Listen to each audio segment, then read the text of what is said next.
Oh, yes. Fine. Is this unmuted? Yeah. Okay. Okay, ready to go? There we go. All right, everyone, thank you for appearing here. Welcome tonight to the Village of New Paltz Planning Board meeting for March 7th, 2023. We have administrative business. We have a couple of public hearings, and then we have some application reviews to go through. So we're going to start first with our administrative updates. Will Murray, I saw that you walked in. Would you like to give us some updates on the Board of Trustees and the Environmental Planning Board and Ulster County Planning Board? Yeah. All right.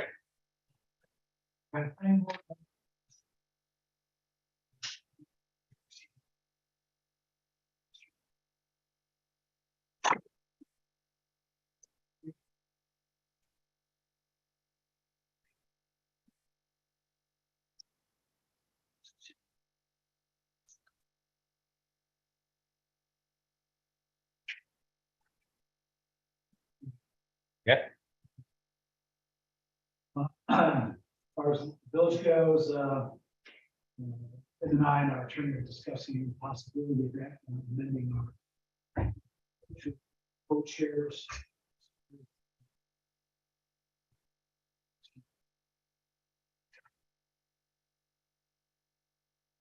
Co-chairs for This to serve on the planning board. right now, it's the chair. Vice chair. Oh, We're looking possibly to incorporate the co-chair. okay. There's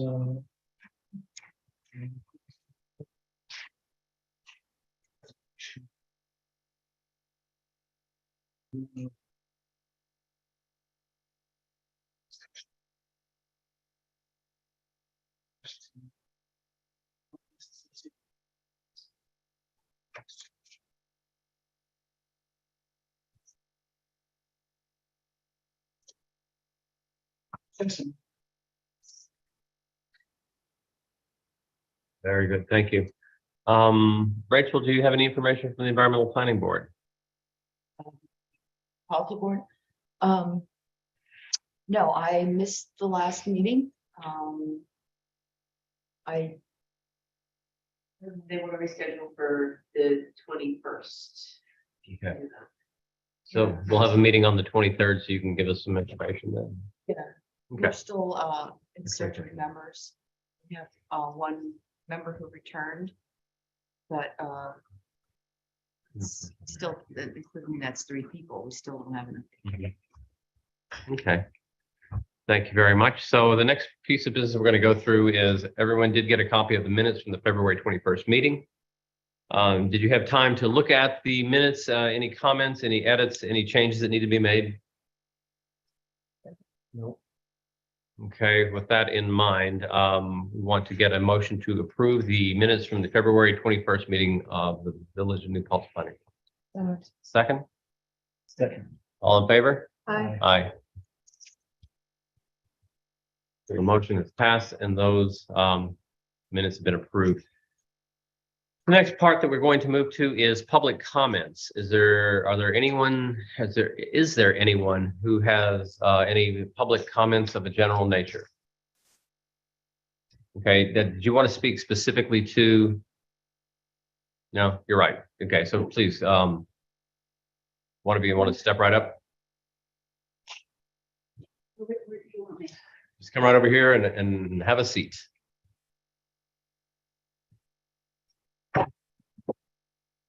Hi.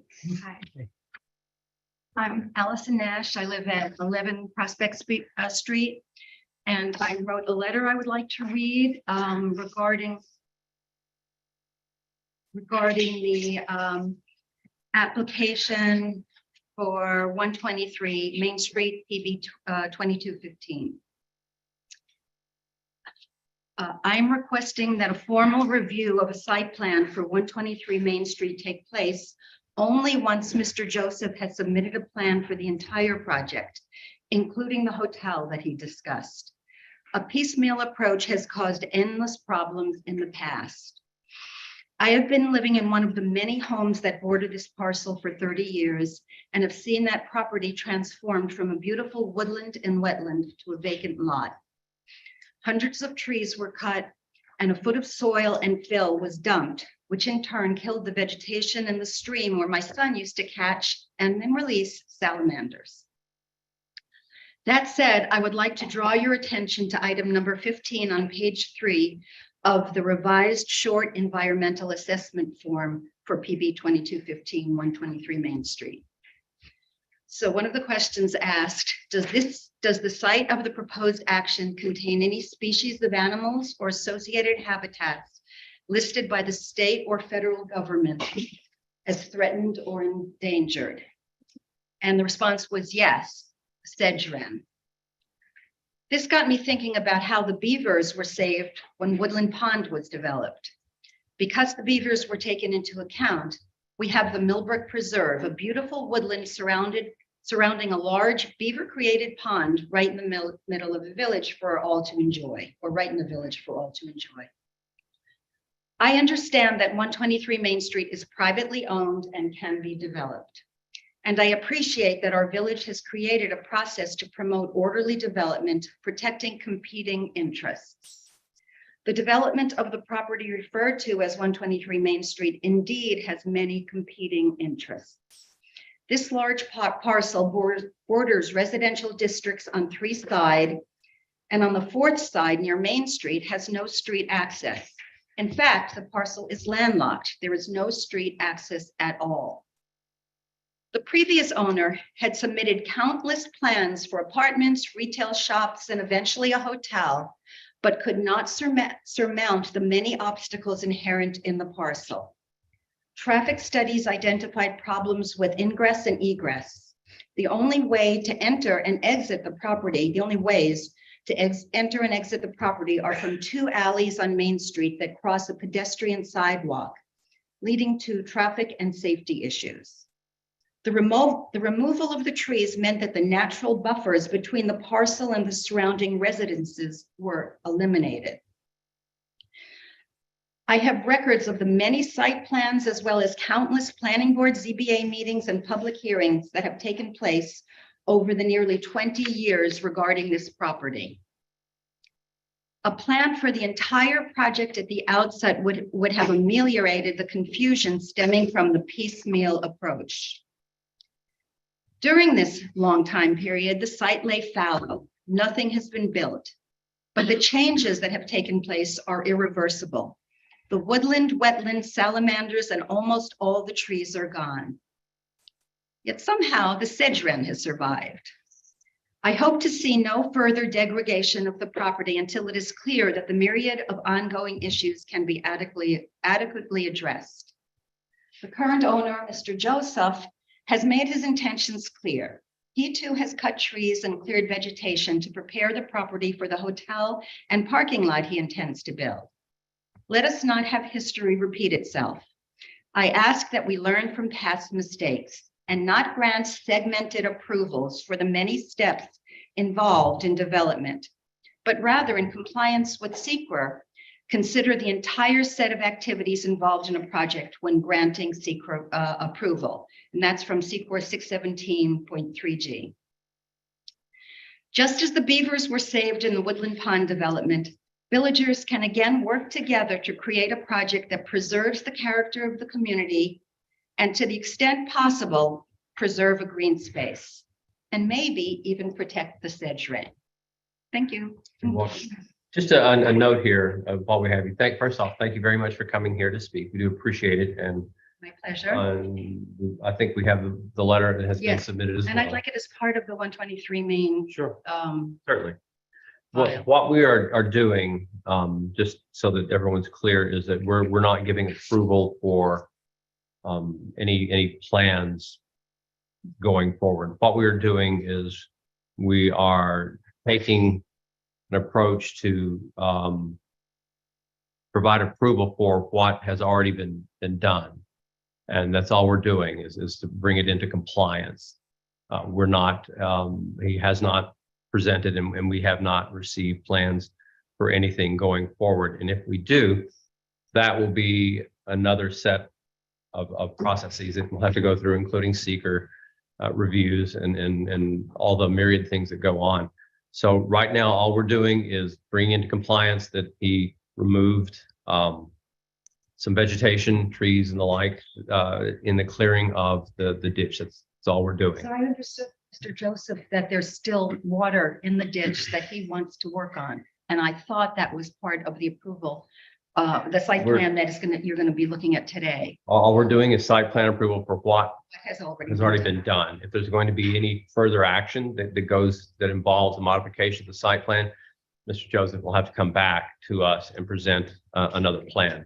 So we're just taking the past and making it current. That's all. Thank you. You're very welcome. I didn't realize we were in some way approving of what had already been done. Because if we had that kind of ability, I would require him to restore the wetland if I ran the zoo. I mean, To clarify on that, as far as what's been done, just the this clearing. this maintenance of this drainage ditch, the vegetation that's been removed in this area. So I don't know, as far as the wetland you're speaking of, if that's something that happened, in the Yes, past, that's the not. person who sold it to him destroyed the wetland. So he's in essence benefiting from that. But I thought we were just approving of clearing this. That's all. That's this all we're is. doing. Yes. Not, the way you said it, it made it sound like we were approving of what had already been done to the property, and that's. No, it's simply, not. Limited clearing. that's- Right. Yeah. And the reason that even has to be done is because he destroyed a stream and channeled it.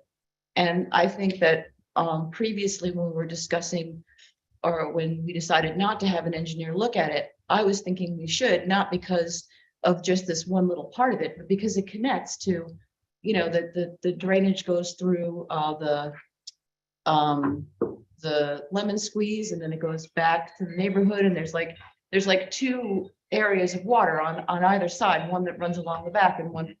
And I just, I think that in terms of the way the water is moving, that a larger area should be considered, not just what's on the property. But if we're just approving of him clearing some things out of there, and I thought that did not include cutting down any trees. No, it's no new disturbance of any kind, no new trees being removed or anything like that. so if he were to want to do that, then he would have to come back for a modification of the site plan on what he's going to do from this point going forward. All we're doing is looking at the removal of vegetation and trees to clear the drainage ditch that has already occurred, but we're not giving him approval to do anything else. We're not giving him approval He to said do he wasn't anything. Cutting down any trees to do this. You're not authorizing any No. cutting of any trees, so if there are trees that are, gonna be cut outside of this and outside of what's otherwise allowed under the code, to the extent anything would be allowed under the code, and that. Right, because there are trees along the edge of it that are growing and. Yes, there are, but we're not authorizing him to do that. Okay, so I'm jumping right into the middle of what you Sure. all are talking about. Actually, I'm not sure if it's a moot point based on what you're saying, but I'm representing 9 homeowners that are at Village Gardens. And because of a glitch in the Ulster map view, we were not specifically listed and identified, so we have not been getting any notices of anything going on this property. And it wasn't until a neighbor called that we were identified and told what's been happening. And so since we're being affected tremendously on a daily basis by vegetative buffer that has already been removed, we wanted to make sure we go into the record. And all the people that have listed on the 3rd page have all approved this letter, and they're all involved in this letter. So I'm going to read it. Okay? Sure. This is related to number 3 under application review, brush clearing and drainage maintenance for 123 Main Street. This letter is on behalf of the residents of Orchard Heights whose property border the lot entitled 123 Main Street. We are concerned about the current proposal that is before the board regarding this parcel of land. We are requesting that the planning board not approve any piecemeal, non-specific request for drainage and maintenance repair and keep the stop work order in place. Further, we are requesting that any tree cutting be considered land clearing requiring review and approval. As the board is aware, this developer has a history of taking liberties, and most of the trees on this lot were illegally removed, violating village code and our rights for vegetative buffer.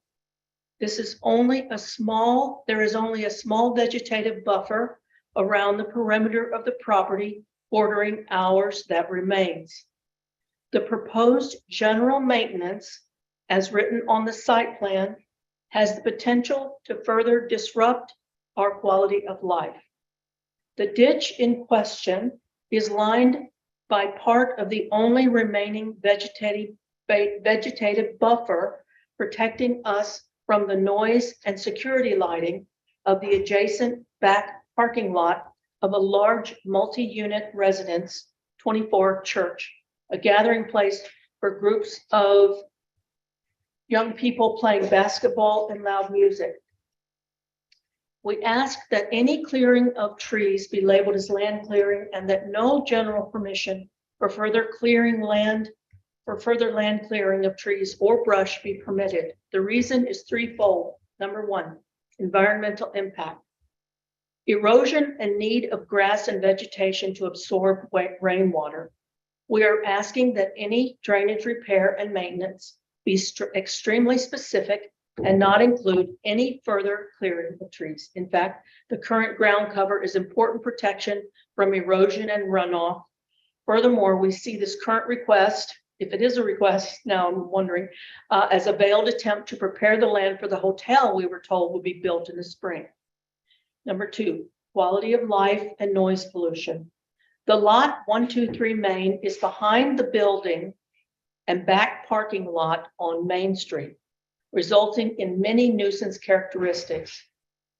The lot is landlocked, it borders our property and is less than 100 feet from our bedroom windows.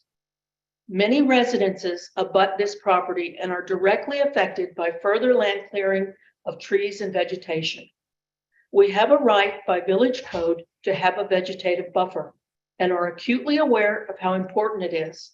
This lack of vegetative buffering from Mr. Joseph's previous clearing of trees and vegetation was not general maintenance, rather it was land clearing and has left us newly exposed, exhausted, and stressed from Main Street businesses, midnight revelers, departing establishments on Main, drunken voices, hollering, traffic, and noise, and recent ongoing construction noise. Number three, property value. We also have concerns about the loss of our property value due to quality of life issues and exposure to noise and light pollution. We invite all board members to visit the parcel to view what clearing has already taken place. We ourselves have seen the ditch area with the standing water and the debris. Our current focus is on preserving the trees that line that ditch. There must be carefully navigated so as not to remove any more remaining vegetative buffer. For these reasons, we are respectfully requesting to identify any further trees and land clearing, given the prior land clearing of 100 trees, and we request that any proposed tree cutting must go through a monitored approval process to preserve our right to a vegetative buffer. We're making these requests because the actions of this developer are not benign or without consequences for those of us most impacted. Do I need to read the names? No, I mean, if you would like to, that's fine, but it's not a requirement. It's on the letter. Okay. Thank you. Thank you. So I'll take you up on your offer to view from your standpoint the area. Thank you. So I'll gladly do that. Unfortunately, I'm not going to be available until probably Friday morning. Will we go with you or? I mean, I'll be happy to go to your side and take a look at it from there. Okay. So if you can just give Autumn some contact information, she can relay that to me.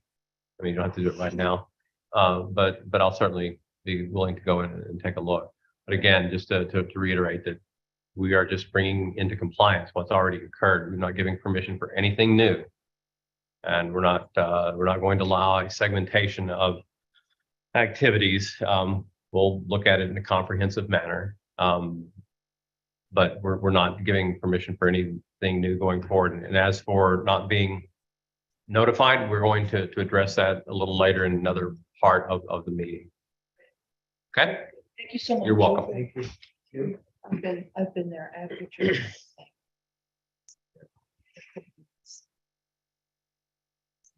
Mhm. Okay.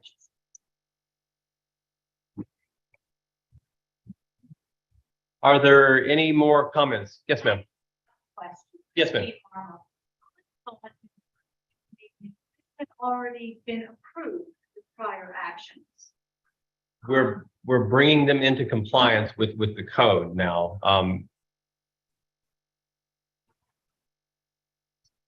The actions that he took were outside of what was allowed by the code. That was addressed as an enforcement issue with our building department. The building department then gave us a series of recommendations, which we worked with our attorney on to bring that action that was already taken into compliance for that specific part of the site plan. And that's all we're doing is saying it is now in compliance with the site plan. For the area that he was in, and Ashley, feel free to correct me if I'm wrong, there are several different parcels that are involved in this larger area. It's not just one grand parcel. There are several parcels that that make up that entire area. One of the parcels was where the clearing was of the brush and the trees in that specific area. This does not give any sort of inference of approval of any greater removal of trees that were not part of that parcel. That was addressed by the building department, and that's an action that we were not involved in as planning board. All we are doing is looking at that one discrete area where there was maintenance done on the ditch, there were things that were removed, and that's all that we're doing is bringing that into compliance. We've asked him to take some actions, which he's taken. We've asked for him to do certain measurements. We've asked for him to do certain things, which now bring it into compliance. So we're not giving any approval for anything other than that one small area where he worked in clearing that ditch. That's all we're doing. When it comes to a larger, if he wants to build anything on there, or if he wants to do any further work, then there are site plan requirements and there's a process that has to be completed in order to get that done. And that means that he'll have to come back before us, and we'll go through that process of a presentation of the site plan, actions, seeker discussions, and that will certainly be notified when that begins to occur. Welcome. Yes, ma'am.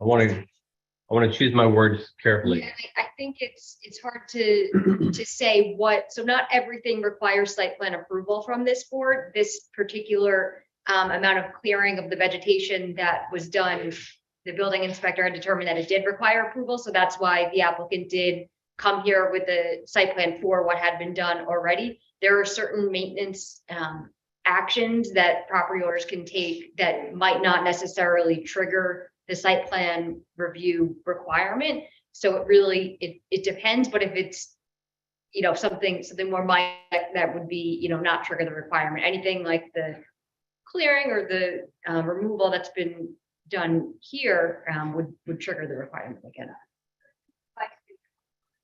Please.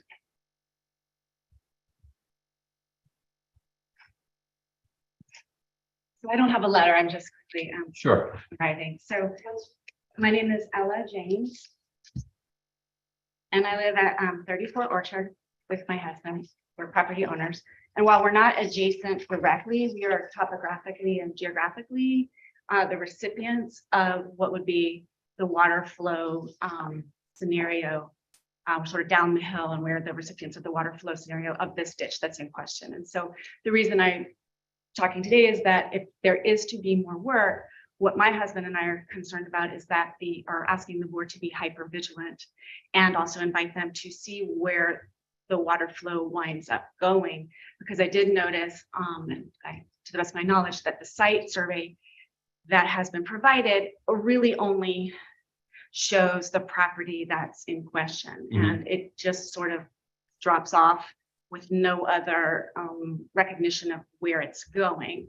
And there is a kind of a grate, which might be a catch basin. I don't know what it is exactly, but it is on the dividing line property between Orchard Heights and our property, and it flows. And it does, our previous owners have mentioned that it has overflowed in the past, and it gets taken care of. So I'm not opposed to maintenance, but what I would like to draw attention to is that the board be hyper vigilant, that what work is done is actually given a lot of oversight and awareness to what exactly is being done. I do recognize that I have heard that this ditch was made prior, maybe without permitting, so it may not be able to accommodate a lot of changes. And secondarily, I am concerned that there may be some failed attempts to grandfather in some grander scale projects. So that said, I would also, if you don't mind, just walk the land Sure. and see where this water winds up flowing, because it Okay. does wind up going downhill. So part of the process, if you own property and you want to put in a fence, or you want to do something else that's doesn't require that you come before the planning board, is that you go to the building department and you discuss it with the building inspector. And in some cases, you will need a building permit in order to do those sorts of things. So some of these actions may fall within that purview and not ours. But site plans have their own set of requirements that trigger the need to develop a site plan. And once that has been triggered, they do have to come back here and we have to discuss it at a much greater depth than just pulling a permit to do something. Understood. So you're responding to the fact that it might not be in your jurisdiction. Right, it might not. And I'm not completely certain. I don't think that it is. But that's something that we would have to ask our building inspector about. He would be more knowledgeable about some of those day-to-day requirements. Right, meaning like where that water, whatever they're repairing, what happens after that? Right. Sure. So he would look at it, and then he may get the Department of Public Works involved, something of that nature. And so it may be more his area of responsibility than ours. But we'll make a note, and I'll ask our project manager, Autumn, to make a note that we review this with our building inspector, just to get his opinion, to find out if that's indeed what needs to be done. Okay.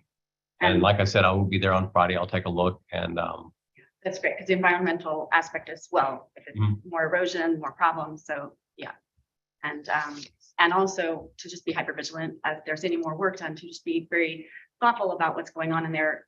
I don't know who watches over that, but because this is a landlocked area, things have happened historically that have just, numerous things have happened that haven't been able to be watched over. So okay, it's important.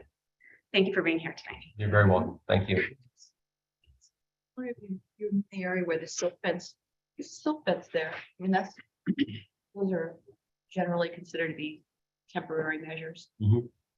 So I don't know whether you should have to.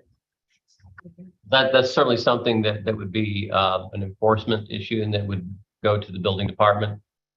That would be something that they would be responsible for looking at and monitoring. So we can again make that part of the note to our building department as well. So are there any other people who want to make any general public comments? Hi, this is Linda. I'm on Zoom. How are you? Fine, and you? Good, doing very good. It's Linda Schwartz. I live on North Chestnut Street, and I don't know, this is the first meeting I've attended, so you know, I'm glad to see the community involvement here. And we have a question, or I have a question in regards to the traffic. So I don't know if this is a forum to bring it to, but you know, we've lived here for a while now, seen a large increase in the amount of traffic that comes through. I think probably everybody feels a pain point on North Chestnut Street. We were here when the bus collided with the, you know, that vehicle and turned over at night. We've had several deer killed in front of our yard. It's really scary to walk on the road anymore. You know, we walk a lot. We love the rail trail, and walking on the road, just even trying to get from our property over past, you know, my market and getting up to the sidewalk, it's dangerous anymore. I mean, we had a lot of people who in the community, I used to see them on, you know, the bikes and people walking with strollers. It's really kind of going away. And I guess my concern is, as we're putting in, you know, more buildings where we have agway, which is going to be nice. I mean, we're all looking at an improvement to this community, an improvement to where we're living and having more housing. But the amount of traffic and the speed that this traffic is coming through, especially in front of our property, has just really increased to the point to where we don't feel safe walking on the side of the road. So is this a forum for that, or how and what Yes. can, you know, we do? It is, and that's a concern that we can certainly note. Where on North Chestnut are you, just of curiosity? We are on the corner that you turn up for the school, Yes. Sunset. Yeah, and on that corner right there where the church is also. Mm-hmm. So, you know, we always thought that the speed should be reduced right past BOCES. I mean, BOCES is also a community center. A lot of people park there. You got a lot of students going in. You know, I know it's 40 coming into town, but nobody puts their brakes on until they see the 30-mile-an-hour sign. Could there be something like one of those, you know, flashers that tells you your speed that might help? Very difficult to make a left-hand turn when you're coming up across the bridge, making a left onto North Chestnut. There's no left-hand turn signal there. People coming out of the post office, they, you know, try to do their best about going across. So I think, I don't know if they did a traffic study or not. I saw a lot of people out there doing some surveys, but it could just be because of all the work being done in the area. We do have traffic surveys and traffic studies that are being done in that area that are connected to the two properties that are proposed. And we will hear from our consultants probably at our next meeting, which will be March 21. And so I would ask you to, if you could at that time, repeat your comment, you know, once again, just simply because it'll be a lot more current and involved at that point. So it would be something that would be good to hear, because that will certainly add a certain level of emphasis and concern. And with everything being studied and presented that night, I think it would have more impact. Yeah, no, I'll definitely come over. You know, it's just something that really needs to be addressed for sure. You know, I walked up just not too long ago, walking up, you know, there's a dead deer in the ditch, seeing one shot right on my front yard. It's just a horrible thing to have to see, you know. It's just too fast. People just aren't stopping. So I will stop by and come to the next one. Thank you for telling You're me very that. welcome. Thank you. Are there any more people online or?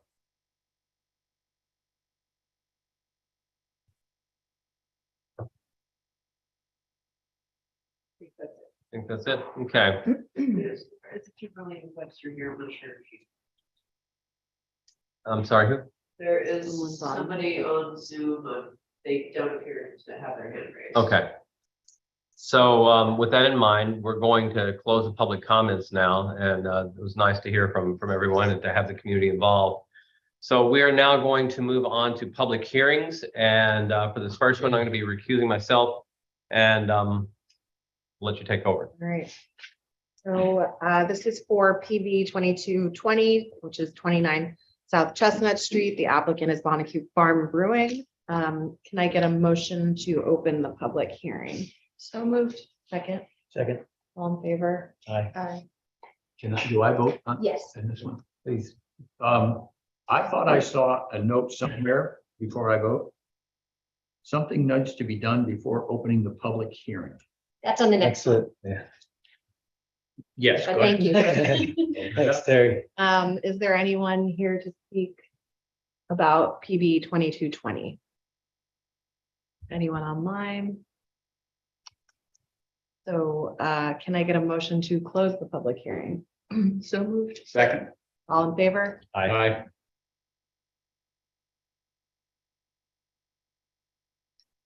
Well done. How'd I do, John? Well done. Okay, thank you. Nailed it. You just nailed it. All right, so next we're going to have a public hearing on PB 2305 at 1618 Mulberry Street.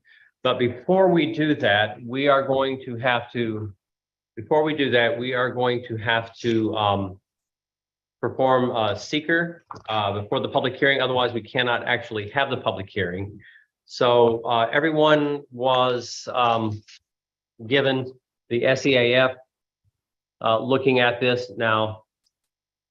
Just in terms of a summary, it's just consolidating two existing lots to create a larger parcel.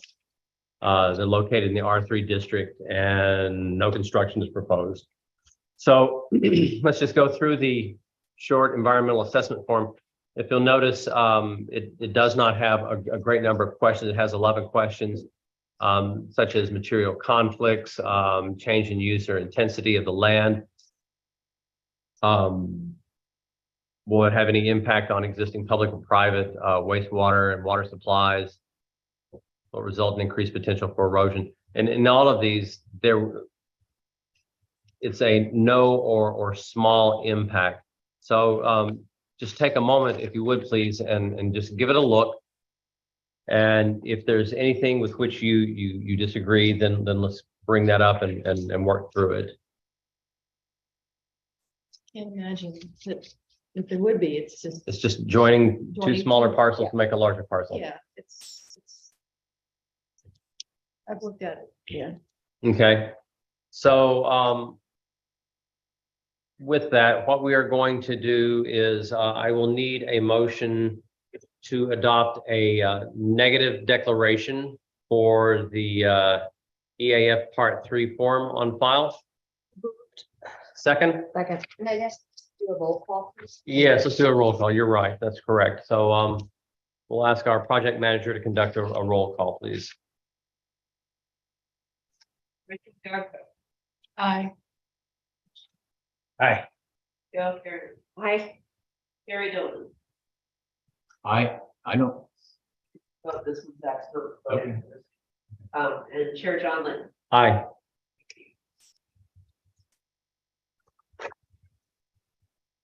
So with that in mind, the motion has been approved. So now we will be able to open the public hearing. So I need a motion, please, to open the public hearing for PB 2305, 1618 Mulberry Street. So. Second, all in favor? Aye. Aye. There we are. So please. Is there anyone here to speak to this public hearing? Yeah, I'm over here. Yes, please.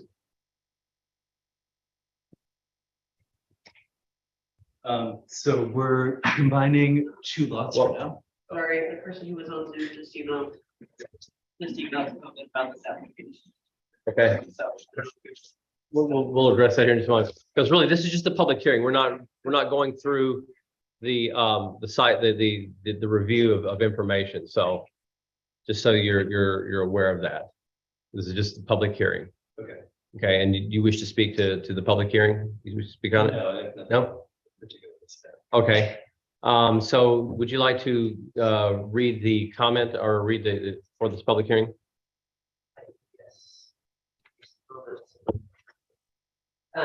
This is from Kim Webster, and she notes, maybe this is small print.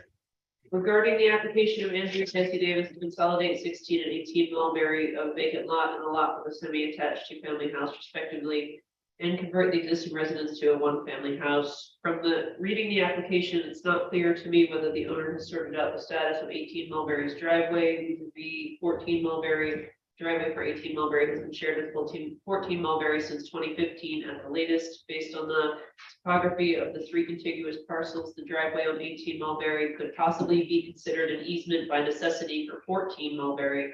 Just from eyeballing the property, it is questionable whether the residents of 14 can park in a way that comports with section 198-14 of the village zoning law. Also, both 16 and 18 Mulberry are zoned to allow for two-family residences. Between the two, they could fit 4 families. The applicant wishes to reduce space that could allow for 4 families and convert it into space for just 1. This will displace multiple multi-year tenants, one of whom, yours truly, has been living at 18 Mulberry since 2015. Given the current housing availability crisis, see Times Union article linked here. Simultaneous reduction of both existing and potential housing units appears unwise. Moreover, there are empty lots zoned for one-family homes just a quarter-mile from the subject properties on Mulberry Street, but prevents the applicant from building on one of them instead of reducing the housing stock and evicting tenants. I've been in the Zoom meeting, but I don't have time to keep waiting for this application to come up, but I can be reached via email. Kim Webster. Actually, there was a technical question asked there. Yes, I'm just trying to pull up the map here. I know that the property, there is that driveway that connects, and I don't know if that's the address that this comment's referring to, and this application does involve disconnecting that so that it will no longer be used by this property owner. So that driveway will just be completely on the neighboring property. If you give me a minute here to just pull up the map. Or if the applicant or applicant's consultant knows what, if you could show us maybe on that map where 14, I believe she said 14. 14.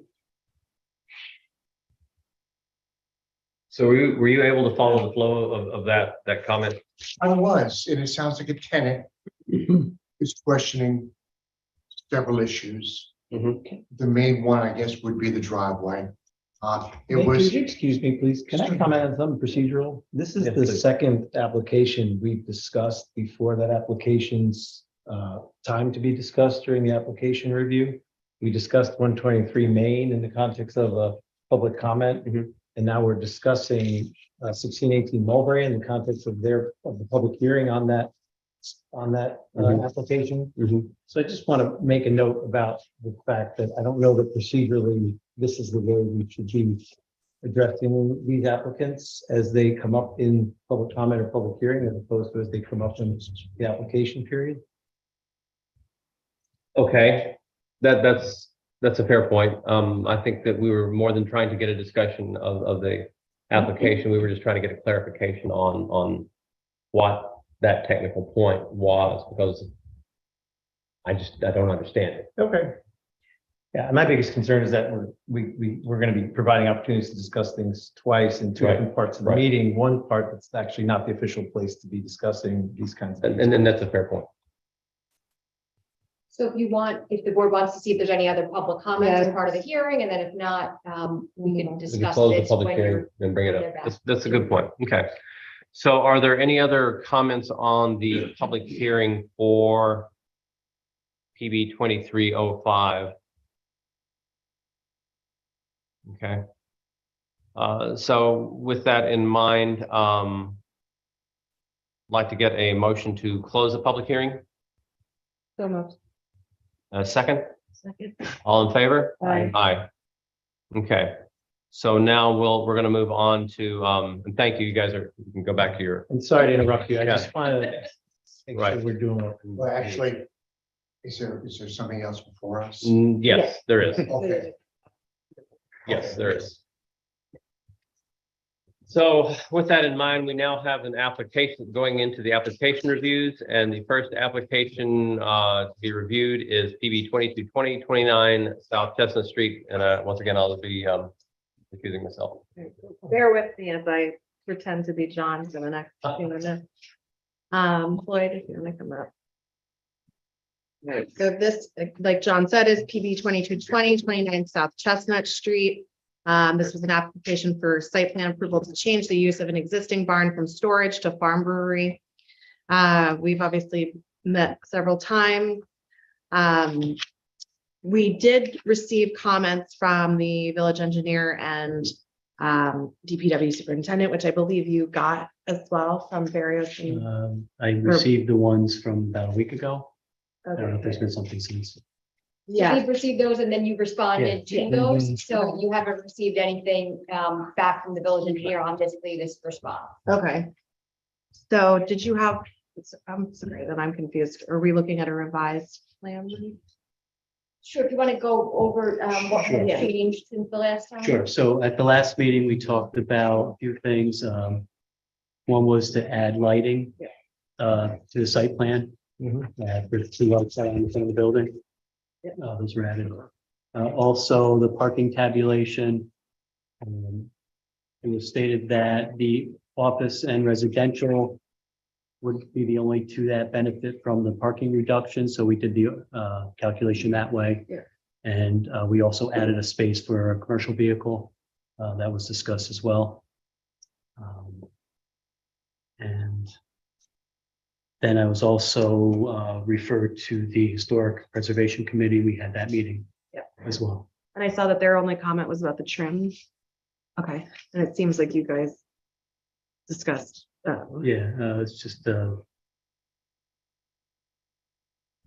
trying to pull certain details out of the barn that Okay, would require a different trim color than Okay. the rest of the barn. okay. Have you had further discussions with the HPC on that, or you're still in? Just, there's been a couple, or there was an email recently from Tom, just, there was another building on Main Street. I don't know if it's the Thai restaurant or something, that's the exact, almost the exact same color, and it uses the exact same just windows that are like black or brown. Okay. And that, he thought that looked appealing, but there's been no resolution to that. I think that was just something they wanted us to sort through as the process goes. Okay. I believe last time we looked at the site lighting. Yes, the Yeah. lighting was added though to the site plan, and just if the board confirmed that it's sufficient, it complies with the code, Okay. and there's no issues. Is that the consensus? Yeah, I mean, from my recollection of last time. Yeah, it was the two goose that are. Yeah. they're down there. And then lastly, do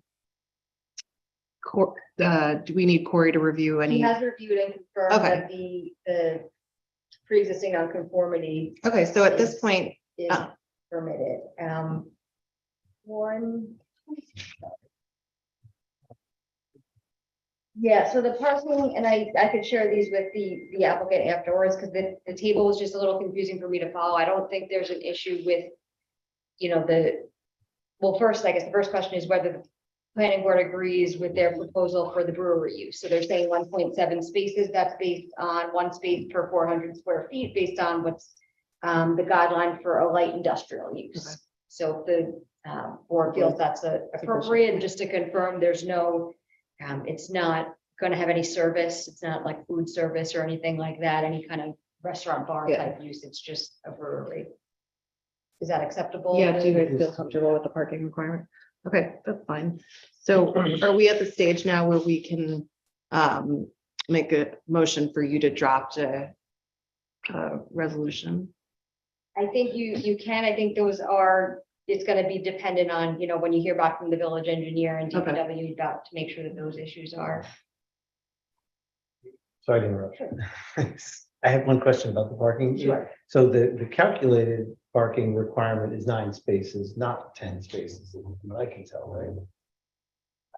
There's a memo that you'd written, Floyd, which mentioned that there was a required calculated of 10 and you're proposing 9, Yeah, but I see it as there's only 9 required.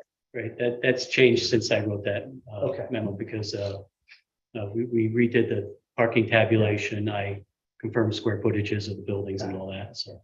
So I want to make sure we were clear. We weren't being asked to make an exception. It's Okay. just meets code. All right, so does the board feel comfortable having Ashley draft a resolution? Obviously pending the review of the village engineer. Any last comments? I had a question about the waste products from the brewery. What you were going to do with them. The plan for this really is just spent grain, which is the bulk of it, Right. was to find a farmer that will take it. We're not intending to throw it out. It's be a big waste. We also do plan on making some using some of it to, you know, to bake with us as well, but nothing to do with the brewery. So. And you said something about the exhaust that you were going to have. You were going to mitigate the exhaust come from it. I don't know. I don't know much about it. Yeah, so there's two processes. I would imagine. Yeah, there's two processes. There's the boiling process. Instead of just exhausting the steam from that, we'll be implementing a steam capture where we spray the steam and it condensates, and we'll reuse that. Basically, it'll be like free hot water. We'll be able to reuse that for cleaning.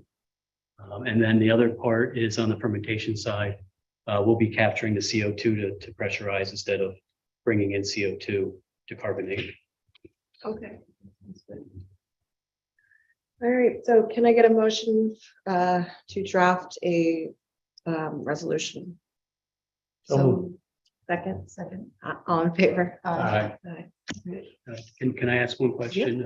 Does this need county review as well? Has it been referred to county? This does not, as long as the lighting does not exceed the IEA lighting levels. Just want to make sure. And because there's not an increase in parking that's required. So, do we believe that, I guess it's just depends on any comments back from the village engineer, but it should be ready for our next meeting, which is the 21st. Yeah, depending on when you get those comments back and whether they, Require anything that additional could be part of a condition or anything. like Okay. that. Okay. All right. Thank you, Floyd. Thank you.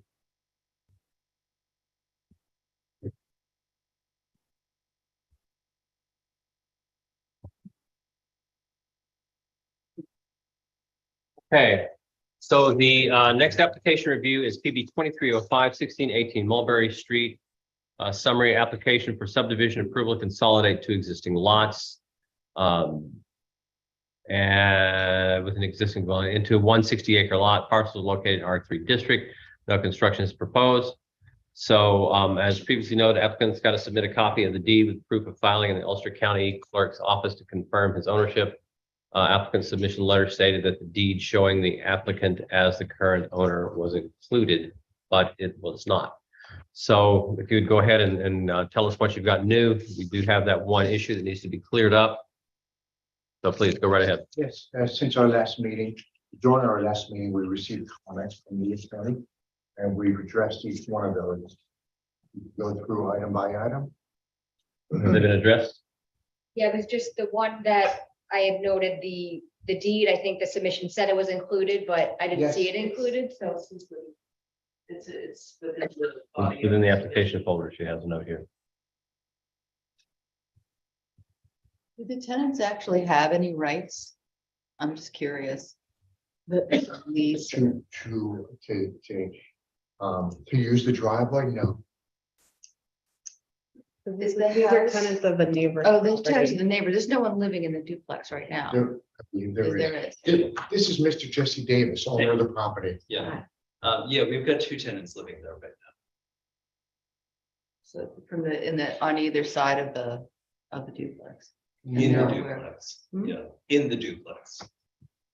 The question came from the neighboring property, also a rental property. No, that's. It sounded like. Well, Right, so, there. so Kimberly Webster, who sent the email, Mhm. is one of our tenants now. We have two tenants. One of them is planning on leaving soon. And Ms. Webster is staying for now. Eventually, we're going to submit a site plan for renovation, and then we're going to ask her. I mean, unfortunately for her, that has nothing to do with, Right. so. Okay, well, let's get back on track here. So it appears that we have everything that is required then. I'm just trying. to find Sure. the deed. I know there was a reference. Okay. I know there was a reference to the deed book and page number in the submission, but There was a supplemental submission. okay.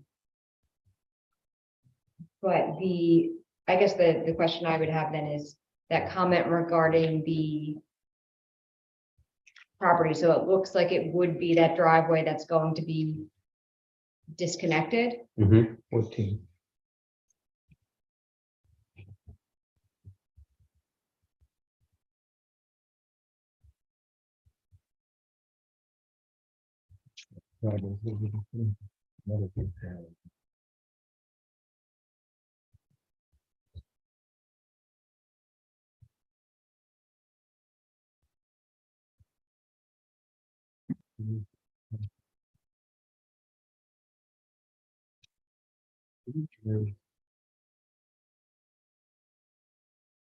No. Yeah, this is a lot when you move it. Right. These two. Right. What is it? These two. Yeah. There's 14 on this. Here. I'm sorry, well, can you repeat that comment again, or if you want to forward it to me? Just so I could read it, I'm trying to. Because if they're questioning, if it's an easement, that's not the way that 18 Mulberry is going to get its access. It's not going to be used anymore for this property. So I'm just trying to understand what the concern might have been, because it'll still be able to be used for 14. So this is an adjoining driveway here. There's an adjoining driveway here that would grant access to this lot and this lot. And they're eliminating that. So that. How does that particular division get access? These were all, as you know, one property before subdivided. That driveway was pre-existing. Oh, can we ask that question? How will 14 or do you know how 14 Mulberry will access its property now that they're discontinuing access to the shared driveway? They have their own driveway. Just another one.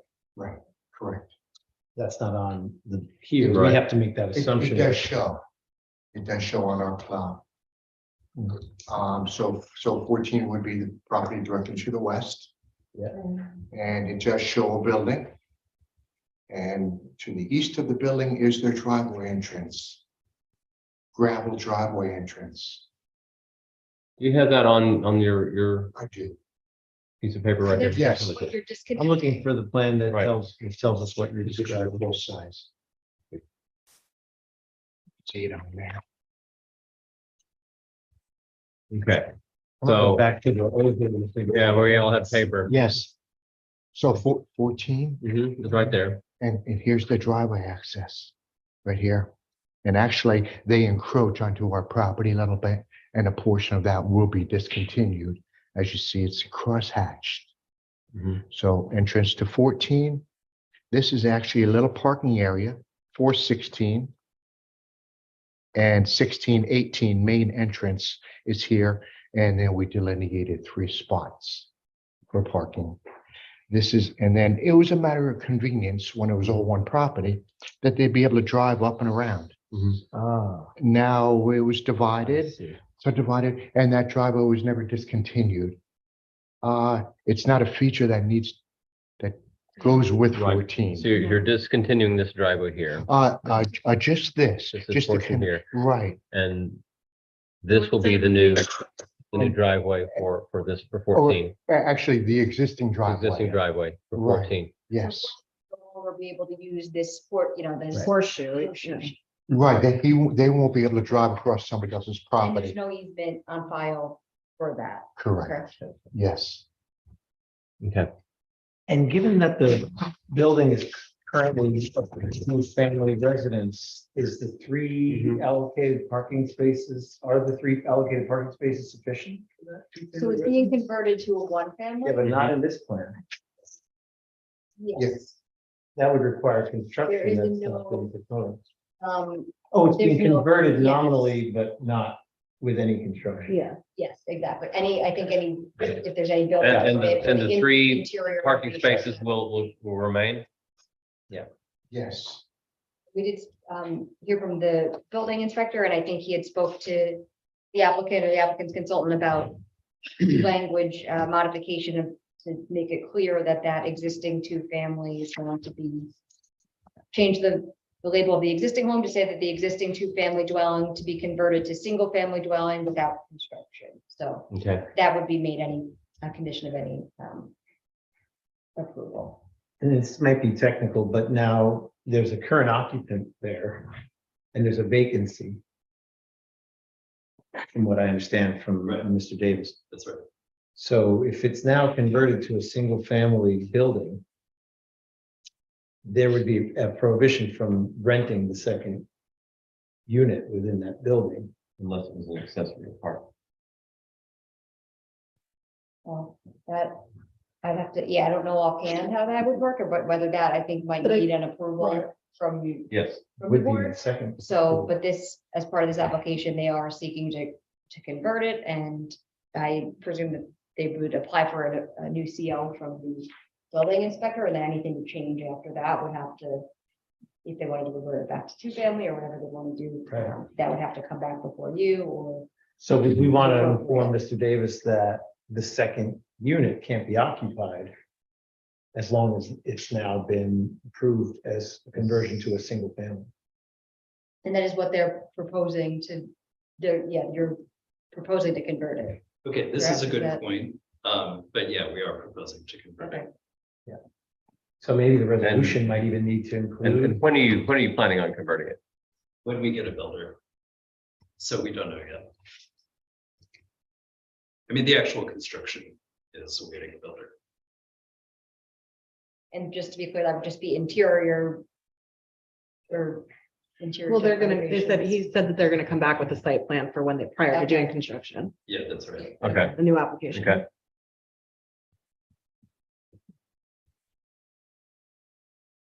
Okay, I'll think about how to include that.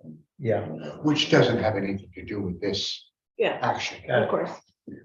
Just check. Yeah, and we do, just the parking, we do show a parking schedule on our map. Yeah.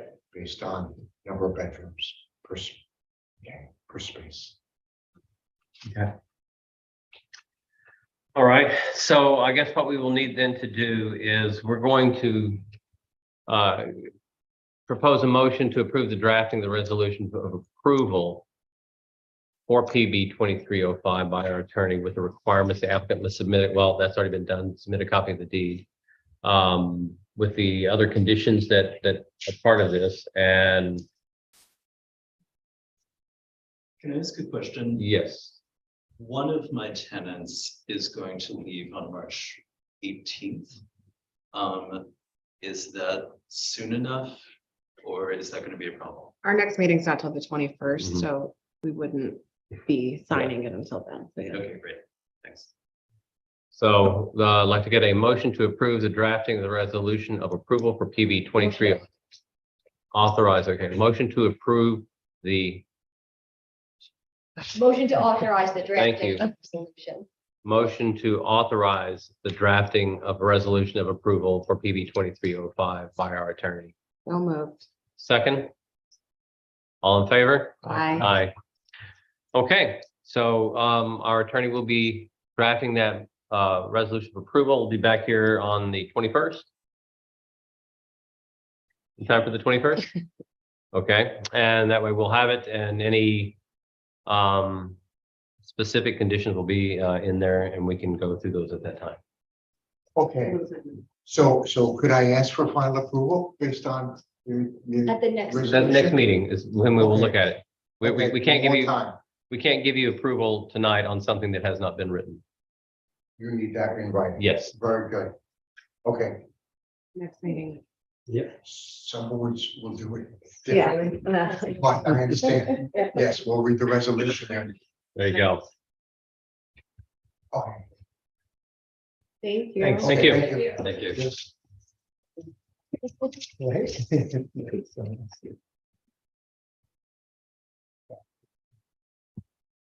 Right? Okay. So. Why aren't you responding? The internet is very bad. Yeah, it keeps cutting them.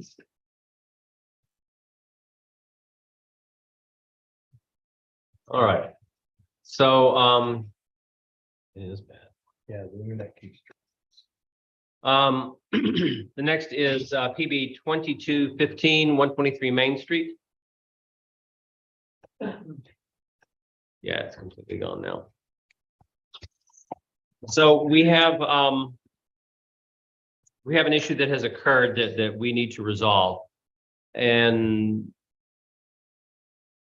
notifying people for the public hearing, we use the parcel viewer, which gave a list of people that were to be notified. However, we received notification from neighbors who were within the area that's defined that they did not receive it because they were not on the parcel viewer. However, they were on the tax record. And that is our fault. So what we are going to have to do in order to make sure, out of an abundance of caution, that we do things according to the legal standards, we are going to have to notify those people that are according to the tax records.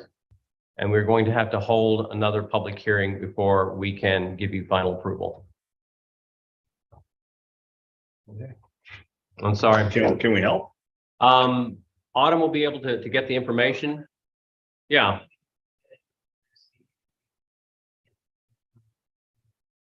I'll see. No, Pretty close. I don't have a calendar in front of me. So if you give me the list tomorrow, what day do I have to have them out by? So if she gets it to you on the 8th, you have to have it out by the 11th. The next meeting is the And the the next meeting's on the 21st. How many are there? 32. I noticed the sign that you had put up. And it was just like in the middle of the field. You wouldn't, as a neighbor, necessarily even. Well, the problem is it has to be posted on the property and it's that little parcel. It's just that little spot. It's just that little parcel. By law, I have to put it on that parcel. No. So, I'm sorry, just, so we're gonna have to stop where we are. We'll get the information to you from the tax parcel, from the tax records, I'm sorry, not the parcel records, the tax records. And as she said, there's 32, is that correct, Autumn? There's 32 addresses that will have to be notified. And if you can get that out by the 11th, we can go ahead and schedule you for your application review on the 21st. I should be able to get this out. Okay. She'll have it to you tomorrow. I know she will. All right, I'm counting on you early, bright and early. No pressure, no pressure. To schedule public hearing for March 21st at 7 p.m. Okay. So I'd like to get a motion then to schedule a public hearing for PB 2215 on March 21st. So moved. And second, Okay. all in favor? Aye. Aye. So you are now scheduled, so just get with her. We'll have everything done and we'll be able to move forward. Thank you. Thank you. Thank you. The next application on our list is PB 2301, 218 Main Street.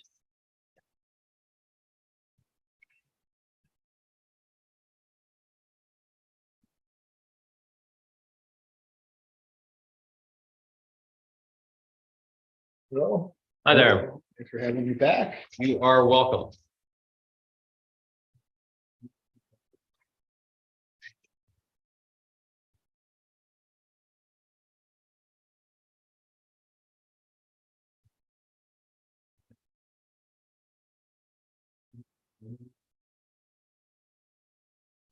It's just, I'm not getting anything. And it comes I in have to and out. turn mine off and turn it back on. Right. Show you here. Okay. So, hi, if I can, ask you folks, excuse me, if I can ask you folks if you'll, conduct that business outside here, just so we don't have a disruption of the meeting for the rest of the people here. So PB 2301 218 Main Street, application for an amended site plan approval to add a new door and stair at the rear south of the existing office building. Did we get comments from Ulster County Planning Board? And what were those comments? We didn't have the follow-up information from the previous application. So most of these issues already been addressed about the lighting. And what was the discussion? So they had the same two required modifications from the initial application. So that was at the lighting levels. Will need to be calculated with levels not to exceed the Illuminating Engineering Society Outdoor Site International Dark Sky Association area recommended luminance levels. That's been proposed as a condition of approval.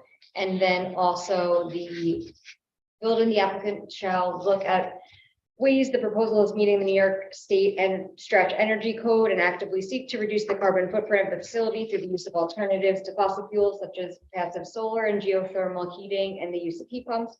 The UCPB also recommends that the infrastructure necessary to develop electric vehicle charging stations should be provided given the growing trend and goals of New York State and the county to reduce automotive emissions. So I have proposed in this resolution, as was done in the prior approval, that the board, by approving this resolution, you would need to approve it by supermajority vote, which is at least 4 members in favor, that you would be determining not to require the infrastructure for an electrical vehicle charging station due to the size of the project, and to not require the applicant to meet the New York State Energy Stretch, the New York State Stretch Energy Code, which has not been adopted by the village, provided she comply with the 2020 Energy Conservation Construction Code of New York State that applies in the village. And that is proposed as a condition of approval as well. So by approving this resolution, you would be, as you did back in July of this past year, overruling the requirement of the county to that extent, and then otherwise incorporating. And for a supermajority, we'd need all 4 people to be in agreement. You would need at least 4. Yeah. Okay. All right. Anything new from you that we need to be aware of? No. Okay. So An additional item that had been confirmed as well, that the HPC, because there is a provision, because there's in kind of B2 regarding HPC review, and they've determined that they don't need to review this amendment any further. So that's also been incorporated into the draft resolution. I did send today that, okay, great. So that's the current version there. thank you. So with that in mind, any further discussions on this? This is just essentially adding something to which we've already approved. Okay. All right. So with that in mind, we're going to go briefly through the resolution of approval. And then we'll get to the more important parts of it, and then we'll ask for a voice vote here on it if there's no disagreement. So the application gives a summary, identification of the property, the plans and submittals. It gives a little bit of the procedural history, and it gives findings about the plan and its conformance to the village code. And then it says all the findings set forth in the prior resolution of approval approved on July 5th, 2022, with respect to certain requirements in the B2 district regulations apply to this first amended resolution of approval. So then the resolution of approval starts off about what we are doing, and then it says specific conditions. Prior to the issuance of a building permit, the applicant shall demonstrate compliance with the 2020 Energy Conservation Construction Code. Lighting level shall not exceed the Illuminating Engineering Society area recommended luminance level. All conditions attached to the resolution of approval site plan for 218 Main Street, application number PB 2202, issued by the Village of New Paltz Planning Board, dated July 5th, 2022, and filed in the office of the village clerk, and that same date are made part of this approval, and the approval is subject to the same as if those conditions were set forth. Then it just gives the general conditions that we're all familiar with. And we finally come to the end of it, where we're going to now look about, we're going to vote on this. So I would like a motion to approve resolution of approval, first amended site plan for 218 Main Street, application number PB 2301. So much. Second, Second. and then we're going to ask our project coordinator to do a voice vote, please. Rachel Gaka, Aye. Rick Soto, Aye. Raquel Carey, Hi. Terry Dolan. Aye. Chair John Lynn. Aye. So your motion has been approved. Okay, great. Thank you for your help.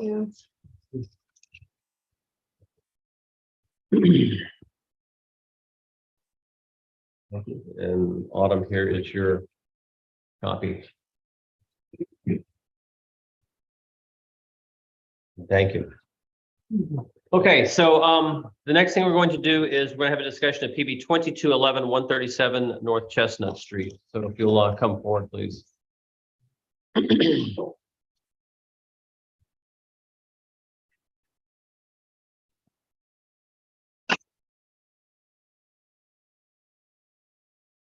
So I believe, as you are aware, we have some issues that have come up regarding the sewage and pumping station.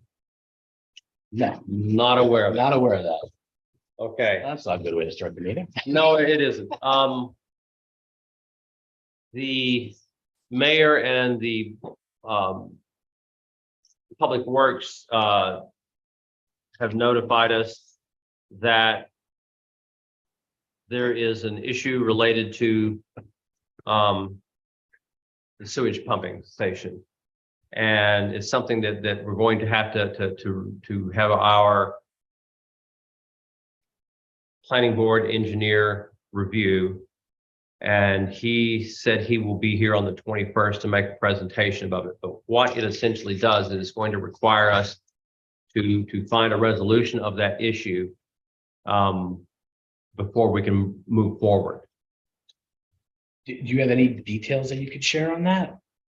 Autumn, do you want to read from what was said? In general, I think there's a question about the capacity, the ability of the village pumping station on North Chestnut to handle the additional. Yeah, which is, we're not looking to go to that pump station. We're gonna do one on our site. And that was discussed when we had met with the DPW at the end of last year. And it didn't seem that that was We going to met be. with Mr. Terwilliger on the site and he was Yeah. advised that we were not going to connect to the existing station. And that's, I believe, also denoted on the plans that were delivered to Mr. Larios. Okay. So that certainly, Good news. I think, would be, Yeah.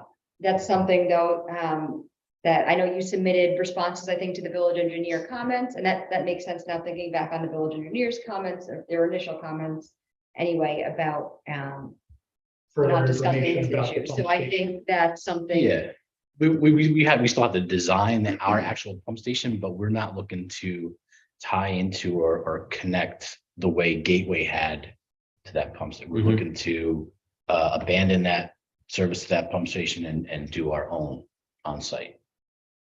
And that's been the proposal. Okay. Since As a lay person, then what happens to the process, the pumped processed waste that comes from the unit that you'll be using?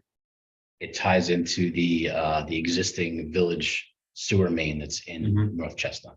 Okay, so it's just the pump that you're going to forego using and you'll have your own pump, but then from that point forward, it still requires the same throughput or potential that it would have if it used the other pump. Right, but I think the issue is just simply with the pump. Yeah, I know. Autumn, I'm just did you trying to find that understand yet? exactly what happens when you don't use the pump. He hasn't issued the memo yet, but what he says is we will send a memo that all projects in the NPR corridor will need to be reviewed for impacts on the wastewater conveyance system, including the existing village pump station. Okay. So you guys have already submitted that. Blue has that. Blue studied it and Blue said, So you're, Well, just. they to be- have given initial comments, then the applicant responded to those, so you're waiting on then the further review from engineering. from engineering, So right? it's still, so if they, if they're agreeing, they say that's not gonna impact it at all, then you don't, then it wouldn't be an issue. So you'll just need though that confirmation from your Mhm. engineer. Okay, okay, Yeah, final design of the system itself and whatnot is still pending, but that proposal of us having our own independent pump station to connect, that's Okay. been since the beginning of the project. Yeah. okay. Can I ask a question? Sure, please. Well, will you be, from your pump station, will you be connecting into a gravity main? Force main, the existing force main. There's a force main in 32? That's correct. That's what we understand. So from that's a DPW. city force main in 32, Correct. and you're going to connect into that. That's correct. So obviously, a force main is a lot different than a gravity main. Mhm. So we have to make sure that the capacity of that force main is available to them. I Right, can understand the station. I don't blame you for having your own. But they're still connecting into our force main, Mhm. a lot different than connecting into a gravity main. So we still make sure there's capacity in that force main for their affluent. Very Yeah. true. Yeah. Very true. Yeah. Yeah, and we're waiting on comments from that from our engineer, but I think that this issue was kind of a separate thing that was just kind of Well, suddenly sort laid of. out. Sort of, The yes, station and the force main work together. right. Yeah, without knowing firsthand what the specific issue is, I think that's definitely why you want, the village engineering, Yeah. all of them to confirm it, because that might be a related issue that needs to be. It's related. Accommodated. It's related. Yeah. Okay. Thanks, Terry. That's the That's question I good was enough, trying to yeah. ask without any of the right terminology. It's okay. It all goes downhill. Yes, it always does. Well, if it's a gravity, Unless it's it's, pumped. yeah. This is fun, that's right. Eventually, It can go it any all goes direction. downhill. Eventually. Okay, so did we have any comments from Ulster County Planning Board? And So I can Sure. I could do like a rundown of our latest submission. okay, We were last before the board back on January 3rd. We made an updated submission on February 22nd.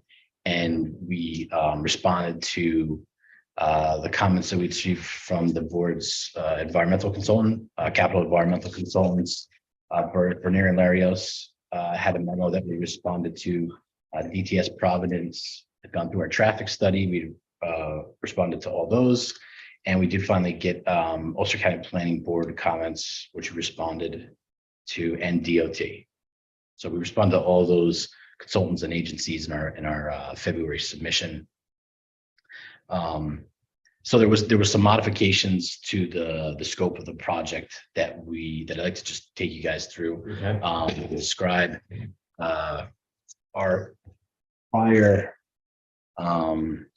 project was composed of 44 units and almost 13,000 square feet of commercial space. The applicant had gone back and looked at the scope of the building itself, and they've actually modified the residence. They've increased the residential units to 51, and the commercial space has been dropped down to just below 6,000 square feet.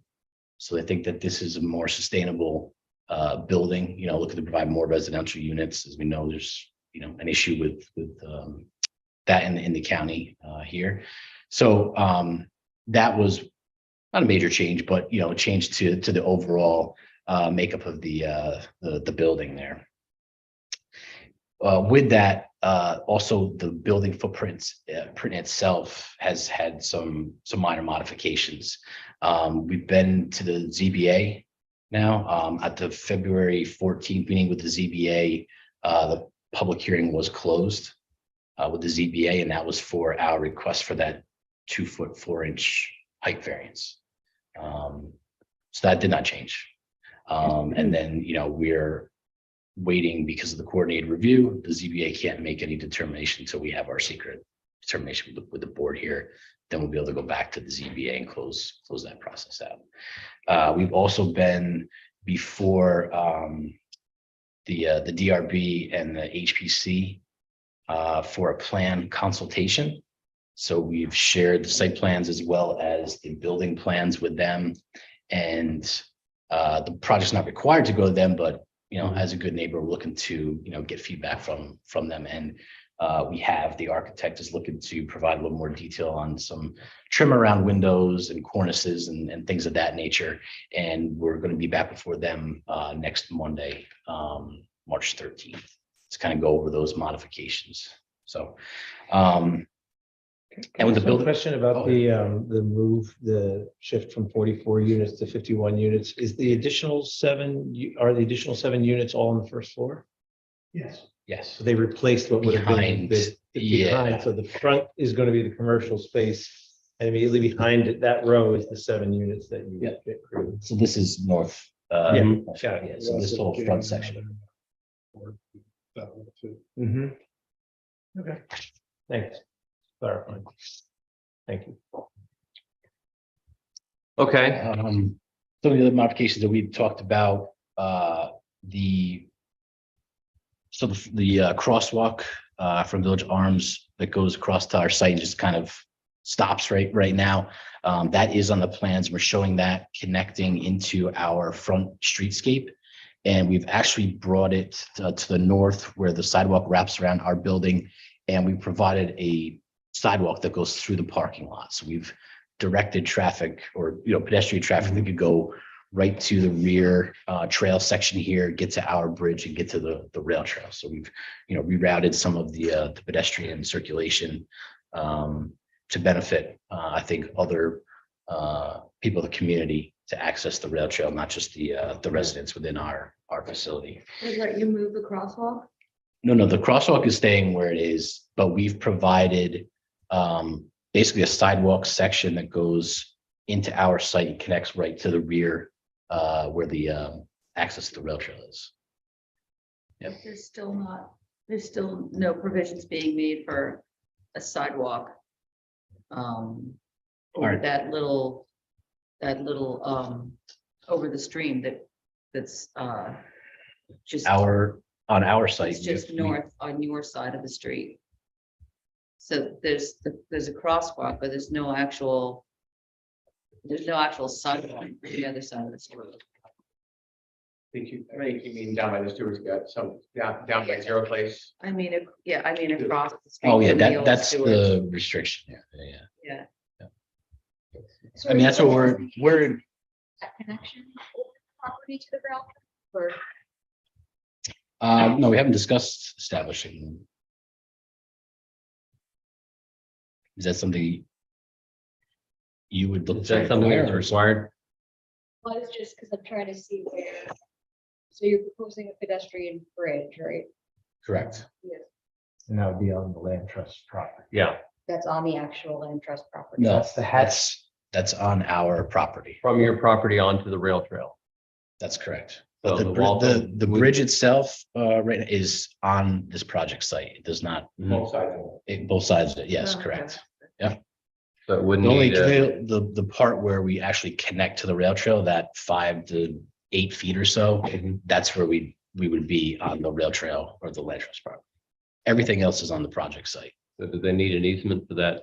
So I guess what was the crosswalk you were just, can you show that crosswalk? You were Yeah, the talking crosswalk- about? You were connecting it to the rear of the property. So this crosswalk is existing. This is the Rycor facility. This crosswalk exists. We are modifying the sidewalk, obviously in conjunction with the project, but provide ADA ramp down to landing, and then they're able to go, use the frontage to wrap around the building and go all the way back to the rear of the site and access the rail trail. I guess who is able to access the public? So that would need then an easement if that's the purpose, if that was to be a public pathway to the rear, otherwise that would just be trespassing on your property. So if that's the intent where there's gonna be this, public connection, So need an easement with the village? well, no, it would be a easement which believes there's zero place in that place.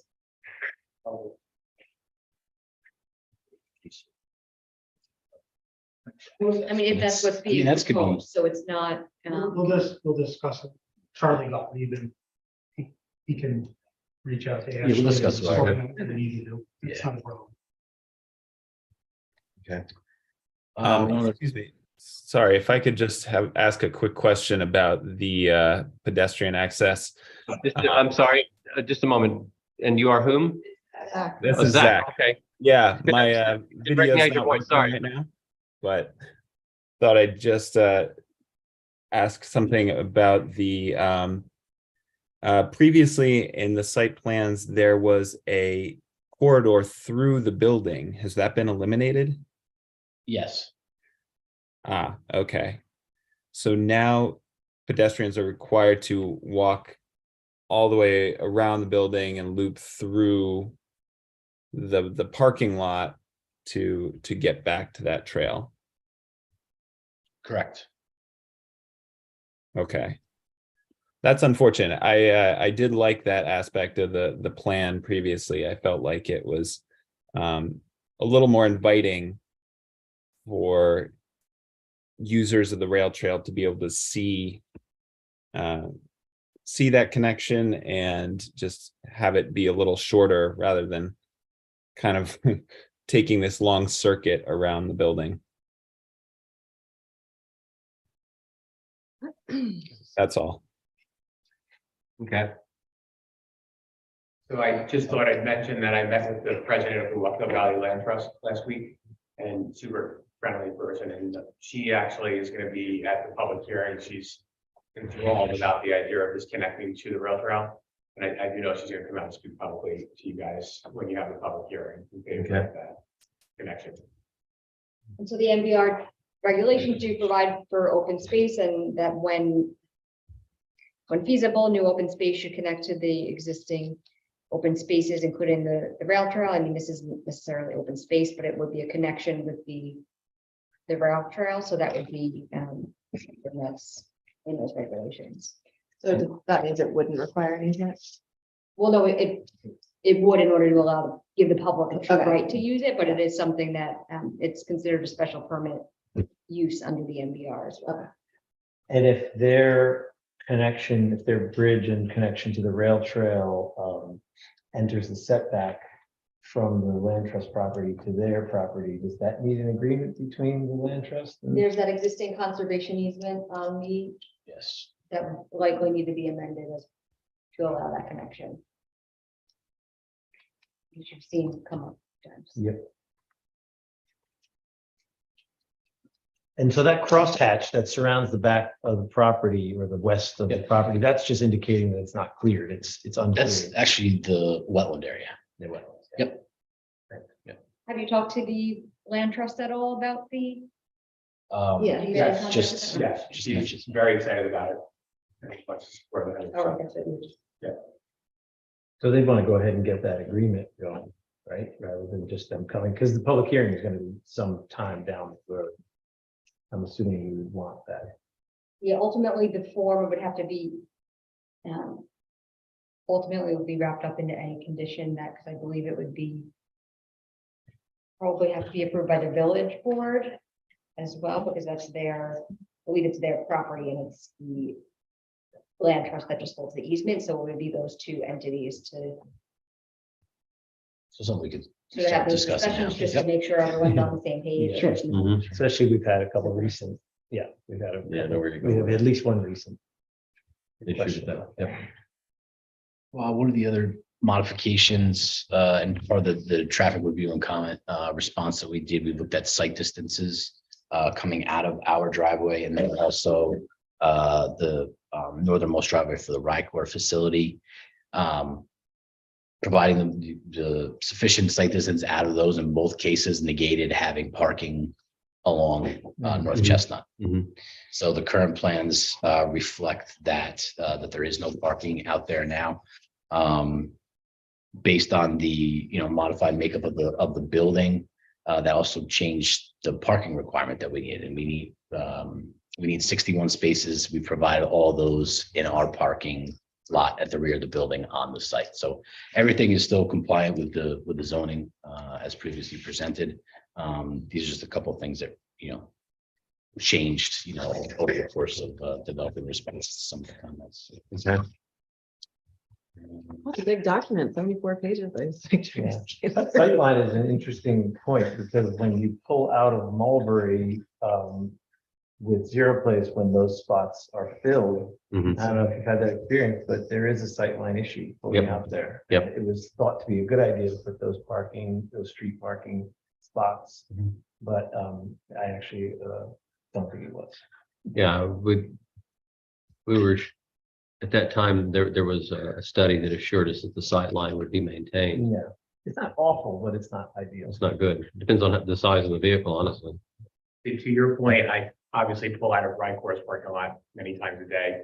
And when I first got the news that it would be unsafe to have parking in the front there, I was taken back by it initially. Yeah. But now, as I pull out of there, if I Mhm. imagine a car being there, it would be impossible to see. So it's Yeah. certainly a valid point. And yet cars going slightly faster still in that zone as opposed to further up by Mulberry and Zero Place. Which I think was the comment that one of our previous individuals had about the speed of the vehicles coming. Because they do, I'm there all the time, and that individual is correct. The cars don't tend to slow down. Until they get closer to 10. Sometimes until they get to that second 30-mile-an-hour. Well, that's a county road though, correct?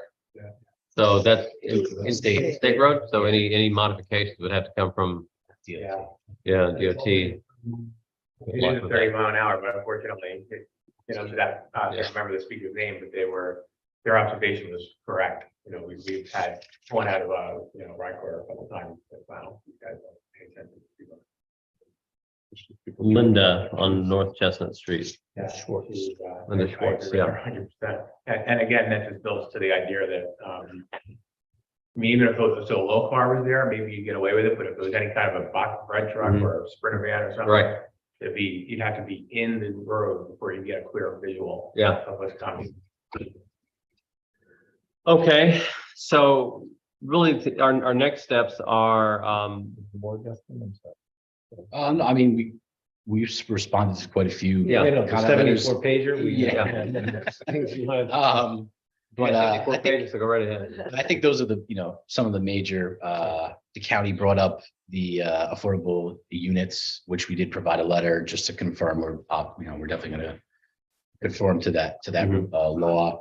The county also mentioned about the floodplain, which we comply with, the 2 foot above the 100-year floodplain elevation.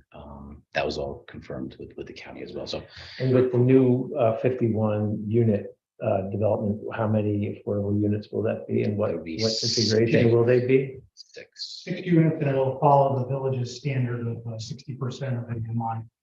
And we'll consult with the village's affordable housing board to seek applicants that are qualified for those units. And they will be, Where will they be placed? They're not going to be necessarily designated anywhere specifically in the building. We wouldn't want to do that. They would be mixed throughout. And that is something that's something that the code does require, the affordable housing law, that they be integrated into the overall development. So it's something that the applicant should be preparing a plan to show how they'll be spread out, and there'll be a mix of the different types of bedrooms. It won't all be one type. Right. That's something that's required. You don't stick them in a corner. Mhm. no, I understand that, and also the mix of the types of bedrooms is what I would Yeah. also. Ones and twos, so. I don't know the ratio. Yeah, that's the current make of the building. It's just 1 bedroom, 2 bedroom mixes. So. We do plan to speak with the affordable housing board to see what the need is too. Well, I'm the chairman of the board and I can tell you. Everything we can offer you, right? Buildings fill very quickly. One other item having to do with the wetlands that mentioned there, we did submit a pre-construction notification to the Army Corps of Engineers in conjunction with establishing our new site access to North Chestnut, and then also the construction required for access to the rail trail. We submitted that to the Corps on January 23rd. That is a 45-day review threshold, which would put us at March 9th. So we have not heard back from them at this point, but we'll see what happens by the end of the week. And then we can update the board again on that as well. And just for the board's knowledge, so if they don't respond, then you don't require a It's essentially approval. Yeah, correct. The permit is essentially authorized if we don't get that response in 45 days, correct?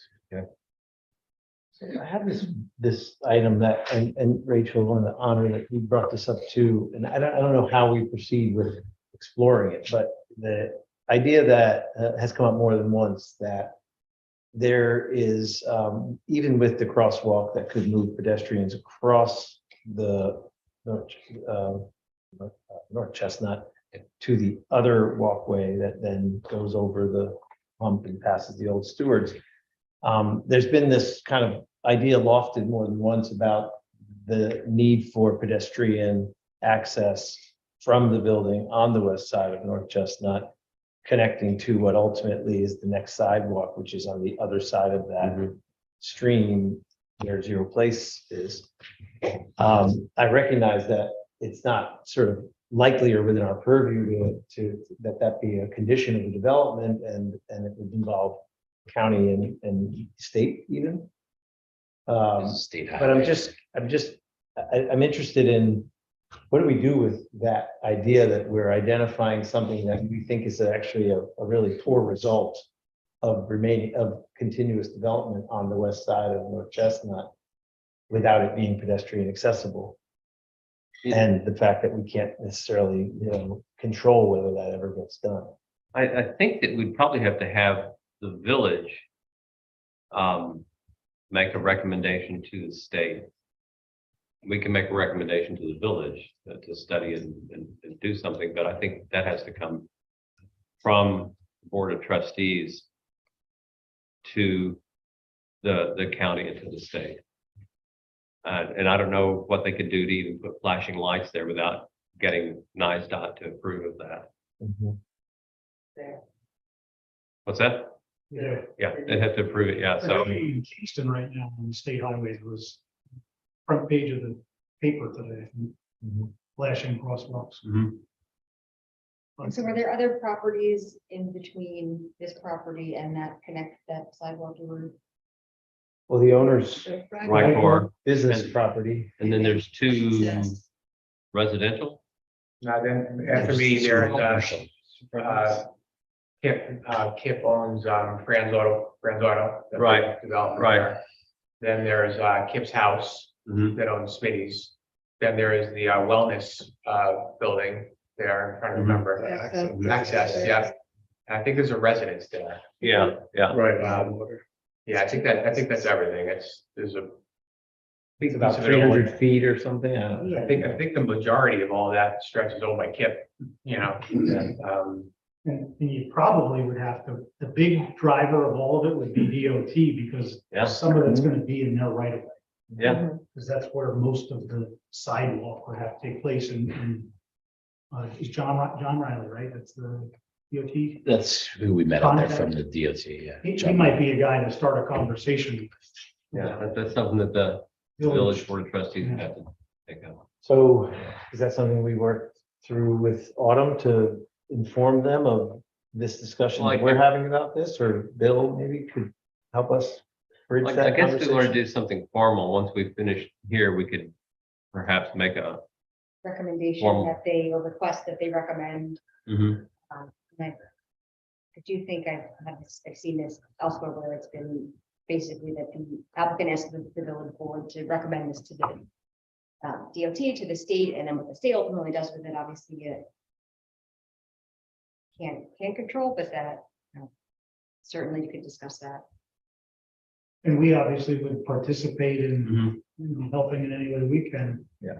We Well, I would guess- support it. We don't disagree. Right. We think a sidewalk would be great if the DOT would like to fund it. We have their. We should figure out how to formulate that so that we can put that together the next meeting and have it something that we could actually prepare and send. I mean, I would recommend maybe just as an outsider, knowing what governments do, the village board may want to take it to the Ulster County Transportation Council and ask them to bring it to the DOT. And then from there, the DOT, kind of take this out there, maybe involve the state representatives, Senator Hinchy and the Assemblywoman, and have them, put it on the forefront of something that they can look at, to discuss and see if there is monies available to do a project like. You should spearhead the whole thing. You got it all. Like I said, come in. There are grants for these kind of things. They're called the Safe Streets programs. They're federal and state grants to do it. They're very, very competitive, but you're right. I mean, if there ever was a need, Yeah. you add 140 units of housing into a half-mile highway. Exactly. So maybe we can get, it There's is. need Yeah, I think we all agree. There has to be a footbridge in it.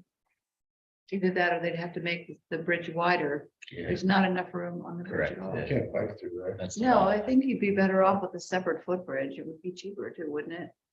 Oh, yeah, to take, oh, yeah. Yeah, you're not gonna take out that whole bridge. Yeah, not for anything. So we can, Plus it would take years. we can make that recommendation to the board at our next meeting. That way we can get our attorneys to draft something that would sound reasonable.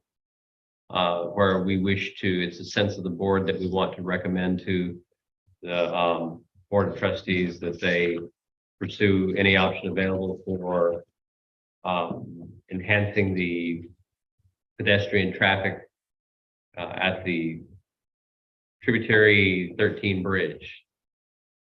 I mean, that sounded That's it. pretty good to me. Hire me. I'm up for hire right here, guys. Vote to make that recommendation and then we could be in the minutes. and Okay, discuss- so I have to actually remember what I said.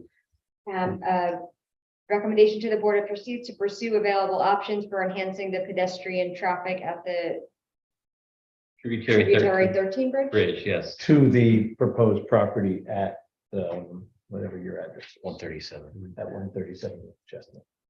There you go. Well, I think we have to. We're gonna I go. think it's gonna be extending, all the way. We have another 60 big. units. Yeah, I mean, from that Agway. project to To another Agway, 60 yeah. units. is or probably to say only from 500 the feet. north, the North Chestnut proposed, the North Chestnut MBR zone. Yeah. West side. Yeah, the west side of 32. For enhancing pedestrian traffic. On the west side of Route 32, extending from. Yes, extending from Boces, the see how Bosse's are, Boces, all the way from Boces up. Bosse's through to Zero Place, yeah. Or, yeah, Zero Place. Wanna read that back? So a motion to recommend to the Board of Trustees to pursue available options for enhancing pedestrian traffic on the west side of Route 32, extending from Bosse's through the Zero Place property. Mm-hmm. There you go. It's pretty good. Do you want to make a motion to Instead of traffic, Instead of pedestrian traffic. traffic, use the word safety. pedestrian safety? enhance pedestrian safety. Buzzword. It is. Do we want to make a motion? to- Yeah, motion, So moved. second? All in favor? Great. Aye. Aye. Rachel. Thank you. Sorry, I'm very sorry. Okay, so we got that part of it. Thank you for that. Thanks for hearing that. Yeah. So at this point, I guess we're really going to have to wait for any comments from Dennis Larios. It has been suggested that we discuss sending the revised plans to Ulster County Planning Board for further review, since the revisions include removal of the proposed on-street parking that was discussed in one of UCPD's required modifications. Right, so they discussed, I think, I didn't have a copy of the UCPB actual comments, but I did see you respond to those. And I just think that it would be helpful for if you revise the on-street parking, that's something they had discussed, to then send, whatever those revisions are, because they might no longer have, a comment about that. What was their comment on it? So they have, let's see. This is Ulster County access. They talk about requirement. Approvals from New York State DOT for the proposed change in access will be necessary, as will the review of any proposed improvements associated within the state right of way. It is noted that The on-street parking is being included as part of the site's parking count, and it is recommended that the bump out remain with New York State DOT approval, lest the site falls short of meeting its parking So it requirements. says recommended, it didn't say required. It was, that's part of a required modification. It's under required I modification. think it doesn't Yeah, hurt to send yeah. just, if anything, it's gonna maybe Okay. eliminate one of their comments or modify Right. it. I think. So we did change something that they refer to. It doesn't hurt to just send. Okay, so need a motion to refer this again to Ulster County Planning Board with the modifications that are listed. So moved. Second, Second. all in favor? Aye. Aye. Thanks. So we referred it again to, Yeah, just to send the revised plan. we're referring the revised plan to Ulster County Planning Board. We are still waiting on your comments, as you noted, from the village engineer. Yep. Capital, environmental, and I think you did receive something from Brazil Yeah, earlier today. yeah. Oh, the traffic consultant, yeah. Yep, yeah, I mean, that in summation, you summarized that we addressed his prior comments. We did look at those other intersections that the board had asked. That's all within the revised traffic report. In light, we'd like to get our public hearing scheduled. We've, I think, substantially moved through and provided this quite a bit of detail on this project. This latest revision, I think, continues to improve the project as we're going through this process. And we'd really like to get some public feedback so that we can look to incorporate that into any, future modifications to the project itself. So if the board would entertain that. I mean, there's not really any harm. You No. can leave the public hearing open. Yeah. right? Yeah, If that they sounds want reasonable. feedback, I think Mhm. that's good to start. So next available time for public hearing, we'll ask our project manager there. I can get notices out by Saturday. What I'm just. I don't know. Is it the same? Is it the same mailing list as the ZBA mailing It list? should be, but I have to go back and check it again. Okay. Yeah, If it is, we can do it for Saturday. That's up to the board. If I can get the material together and to do it in time for the 21st, if you'd like to open it at the next meeting. That's your call. can you get that? I can get it done. Okay, then, like a motion to set the public hearing for March 21st. PB 2211 for March 21st. So moved. Second? All in favor? Aye. Okay, so we do have the public hearing set at that time. Thank you. And that means each meeting from that point until the approval of this application, there will be an opportunity for their public hearing to be open. Yep. Now, I mean, it will be open until you close it. Yeah. So depending on, depending on what happens at the next meeting, you might hold it open, but not necessarily Include it. next meet, the following meeting. It might be, you're gonna hold it open to 2 meetings down the line, just so that they have an opportunity to respond to whatever. Ulster County Planning Board, yeah, exactly. Oh, cool. But as Okay. long as you vote to adjourn it to a date certain at whatever meeting it's open, then you won't have to renew it. Okay. All right, guys, that's about where we are. Hi, John. Sorry, Zach here again. Do you mind if I just make one more comment before we wrap this up? Especially with the public hearing open, I think there's a real need to see some more renders and some more detailed renders of the new site plan. I didn't see any updated renders in the project folder, just some elevations. I think those will be really important to get public feedback on. And yeah, sorry, go ahead. Zach, you have the floor. Go ahead. Oh, did it not come through? I just said No, it there- did. We just thought you had, yeah, we didn't know if you were finished with your comments or not.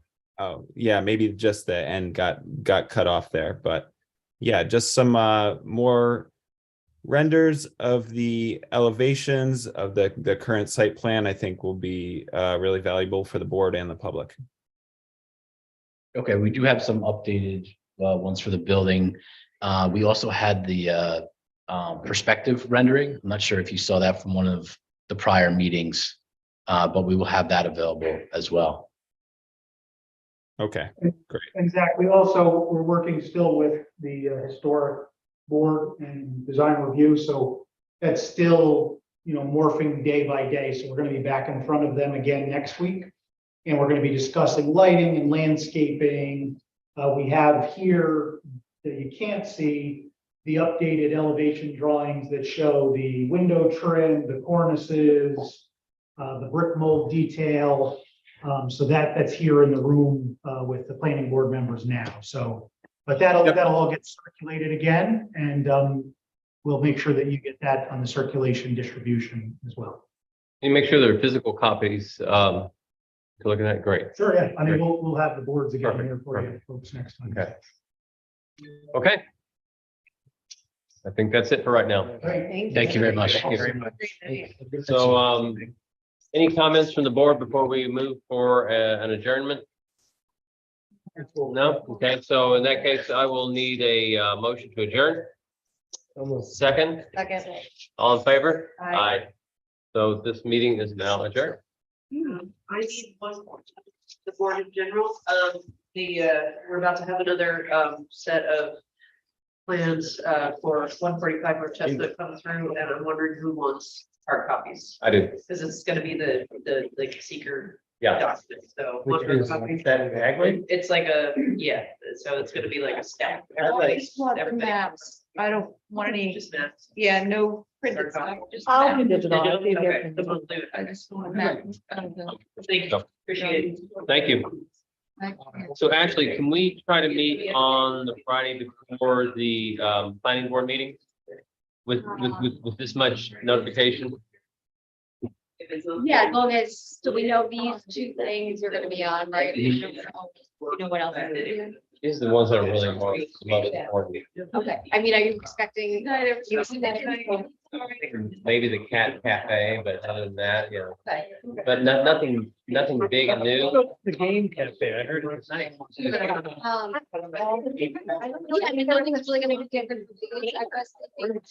And they're open from 8 a.m. to 11 p.m. and they're packed all the games. I'm happy for them. Put a dispensary in there. Right. Yeah,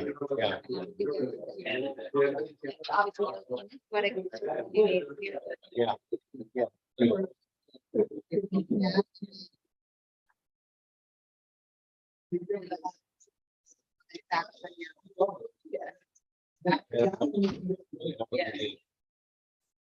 And because on the 21st, when you're not here, Dennis is gonna be here, and he's gonna essentially wait forth in his manner about the suit issue. And so, If you want to try to get him on a call. yeah,